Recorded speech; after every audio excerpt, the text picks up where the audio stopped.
গুৱাহাটীক লৈ এটা ব্ৰেকিং নিউজ লৈ আহিছোঁ যে শীঘ্ৰে নতুন ৰূপ পাবলৈ গৈ আছে গুৱাহাটীৰ বৰঝাৰ বিমানবন্দৰ। নৱেম্বৰ মুকলি হ'ব নতুনকৈ নিৰ্মাণ হৈ থকা টাৰ্মিনেলটো। সম্পূৰ্ণ কপৌ ফুলৰ আৰ্হিত নিৰ্মাণ কৰা হৈছে টাৰ্মিনেল আৰু সেই টাৰ্মিনেল পৰিদৰ্শন কৰিছে মুখ্যমন্ত্ৰীগৰাকী। নতুন টাৰ্মিনেলত স্থান পাইছে অসমীয়া সংস্কৃতি। ভূটানেও ব্যৱহাৰ কৰিব এই টাৰ্মিনেলটো। টাৰ্মিনেলৰ সৌন্দৰ্যবৰ্ধনৰ বাবে জিলিকি থাকিব অসমৰ কৃষ্টি সংস্কৃতি। আৰু বিমানবন্দৰত এয়া নিৰ্মাণৰত নতুন টাৰ্মিনেল পৰিভ্ৰমণ কৰিছে মুখ্যমন্ত্ৰী হিমন্ত বিশ্ব শৰ্মাই। কপৌ ফুলৰ আৰ্হিত নিৰ্মাণ কৰা হৈছে, অসমীয়া কপৌ ফুলৰ আৰ্হিত নিৰ্মাণ কৰা হৈছে এই টাৰ্মিনেলটো।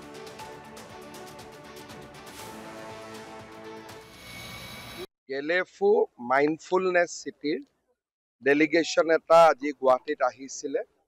তেখেতসকলে আমাৰ নতুনকৈ নিৰ্মাণ হৈ থকা বিমানবন্দৰ পৰিদৰ্শন কৰিলে আৰু এই বিমানবন্দৰটো ইমান আটকধুনীয়াকৈ নিৰ্মাণ হৈ আছে তাক দেখি তেওঁলোকে আমাক অভিনন্দনো জনালে আৰু আমিও তেওঁলোকক কৈছোঁ যে ভূটানৰ ৰাইজেও এই এয়াৰপৰ্টটোক ব্যৱহাৰ কৰিব পাৰিব।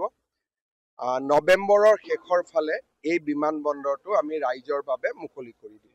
প্ৰধানমন্ত্ৰী ডাঙৰীয়াক আমি নিমন্ত্ৰণ জনাম। ইমান ডাঙৰ অসমত ইমান ডাঙৰ ষ্ট্ৰাকচাৰ আগত কেতিয়াও হোৱা নাই, গতিকে প্ৰধানমন্ত্ৰী ডাঙৰীয়াক আমি নিশ্চিতভাৱে আমন্ত্ৰণ জনাম।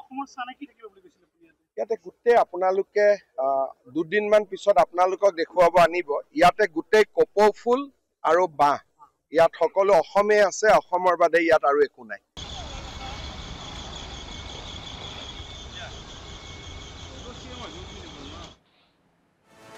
গুৱাহাটীক লৈ এটা ব্ৰেকিং নিউজ লৈ আহিছোঁ যে শীঘ্ৰে নতুন ৰূপ পাবলৈ গৈ আছে গুৱাহাটীৰ বৰঝাৰ বিমানবন্দৰ। নৱেম্বৰ মুকলি হ'ব নতুনকৈ নিৰ্মাণ হৈ থকা টাৰ্মিনেলটো। সম্পূৰ্ণ কপৌ ফুলৰ আৰ্হিত নিৰ্মাণ কৰা হৈছে টাৰ্মিনেল আৰু সেই টাৰ্মিনেল পৰিদৰ্শন কৰিছে মুখ্যমন্ত্ৰীগৰাকী। নতুন টাৰ্মিনেলত স্থান পাইছে অসমীয়া সংস্কৃতি। ভূটানেও ব্যৱহাৰ কৰিব এই টাৰ্মিনেলটো। টাৰ্মিনেলৰ সৌন্দৰ্যবৰ্ধনৰ বাবে জিলিকি থাকিব অসমৰ কৃষ্টি সংস্কৃতি। আৰু বিমানবন্দৰত এয়া নিৰ্মাণৰত নতুন টাৰ্মিনেল পৰিভ্ৰমণ কৰিছে মুখ্যমন্ত্ৰী হিমন্ত বিশ্ব শৰ্মাই। কপৌ ফুলৰ আৰ্হিত নিৰ্মাণ কৰা হৈছে, অসমীয়া কপৌ ফুলৰ আৰ্হিত নিৰ্মাণ কৰা হৈছে এই টাৰ্মিনেলটো।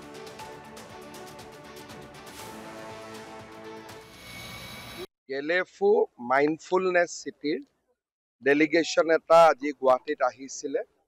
তেখেতসকলে আমাৰ নতুনকৈ নিৰ্মাণ হৈ থকা বিমানবন্দৰ পৰিদৰ্শন কৰিলে আৰু এই বিমানবন্দৰটো ইমান আটকধুনীয়াকৈ নিৰ্মাণ হৈ আছে তাক দেখি তেওঁলোকে আমাক অভিনন্দনো জনালে আৰু আমিও তেওঁলোকক কৈছোঁ যে ভূটানৰ ৰাইজেও এই এয়াৰপৰ্টটোক ব্যৱহাৰ কৰিব পাৰিব।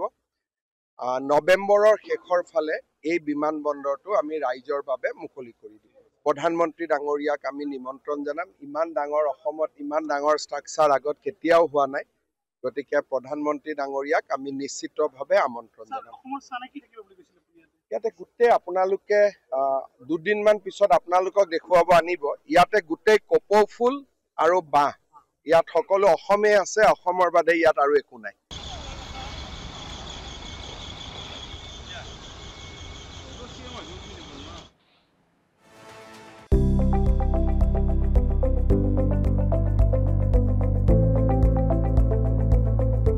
NB নিউজ, সহজ সৰল ভাষাত নৱভাৰতৰ কথা।